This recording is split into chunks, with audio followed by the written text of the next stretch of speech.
હર હર મહાદેવ, જય શ્રી અમરનાથ.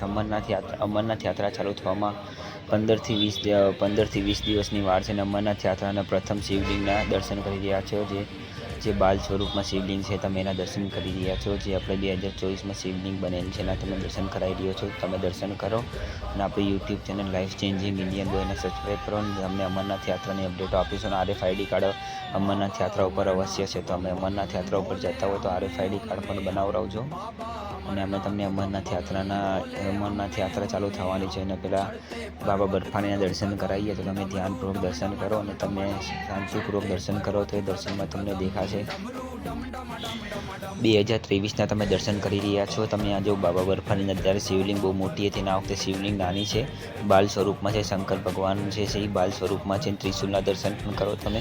અને આ 2023ના દર્શન અમે તમને કરાવી રહ્યા છીએ. તમને અમરનાથ યાત્રાની જાણકારી આપીએ. અમરનાથ યાત્રા ઉપર જતા હોય તમે RFID કાર્ડ બનાવડાવજો. અને આ તમારે જે મેટ્રિક કરાવ્યું હોય બેંકમાં જઈને જે સુધરાવાનું હોય તો બેંકમાં જઈને એકવાર સુધરાઈ લેજો. બેંકવાળા ના પાડે તમે જમ્મુ ભગવતી યાત્રા અમરનાથ યાત્રા ઉપર તમારે RFID કાર્ડ અવશ્ય છે, તો અમરનાથ યાત્રા ઉપર જતા હોય તો RFID કાર્ડ બનાવડાવજો. 2024ના દર્શન તમે કરી રહ્યા છો. જો 2024ના દર્શન તમને કરાવી રહ્યો છું. તમે ધ્યાનપૂર્વક 2024ના દર્શન કરો અને આપણી YouTube channel life changing Indian બોયને સબસ્ક્રાઈબ કરો. હર હર મહાદેવ, જય શ્રી અમરનાથ. અને અમરનાથ યાત્રાની આપણે દર રવિવારે 10 થી 10:30 ને દર બુધવારે 10 થી 10:30 આપણે લાઈવ સ્ટ્રીમિંગ કરીએ છીએ, તો એમાં જોડાવાનો ટ્રાય કરો.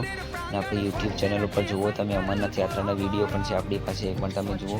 અને આજે 2024ની તૈયારી ચાલુ થઈ ગઈ છે, તો દર્શન કરાવી રહ્યો છું કે 2024માં અમરનાથ યાત્રા ચાલુ થવાની છે, તો એના તમને 2024ના શિવલિંગના દર્શન કરાયા. યાત્રા ઉપર જતા હોય તો તમને ખાસ જણાવવાનું કે RFID કાર્ડ તમે બનાવડાવી લેજો. RFID કાર્ડ વગર યાત્રા ઉપર યાત્રા કરવા દેવામાં આવશે નહીં, ખાસ જણાવવાનું. યાત્રીઓને RFID કાર્ડ ક્યાં બનશે, કેટલાક યાત્રીઓને સવાલ હોય તો એ તમને જણાવીએ કે યાત્રીઓને માટે RFID કાર્ડ જમ્મુ રેલવે સ્ટેશને બનશે. RFID કાર્ડ ઉધમપુર રેલવે સ્ટેશને બનશે. ભગવતી યાત્રી નિવાસે RFID કાર્ડ બનશે. અને છે ને પહેલગામ જશો તો આપને RFID કાર્ડ બનાવી આપવામાં આવશે. અને ખાસ તમે યાત્રા કરતા હોય તો RFID કાર્ડ બનાવડાવજો. RFID કાર્ડ વગર યાત્રા કરતા નહીં. હેલિકોપ્ટર બુકિંગ માટેની તારીખ 10 જૂનથી લઈને 15 જૂન સુધીમાં હેલિકોપ્ટર બુકિંગ ચાલુ થવાની શક્યતા રહેલી છે.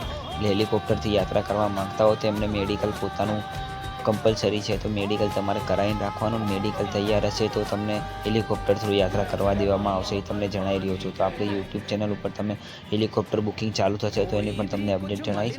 અત્યારે હેલિકોપ્ટર બુકિંગ ચાલુ નથી, તો તમને હેલિકોપ્ટર 10 જૂનથી 15 જૂનના વચ્ચે ચાલુ થવાની શક્યતા રહેલી છે.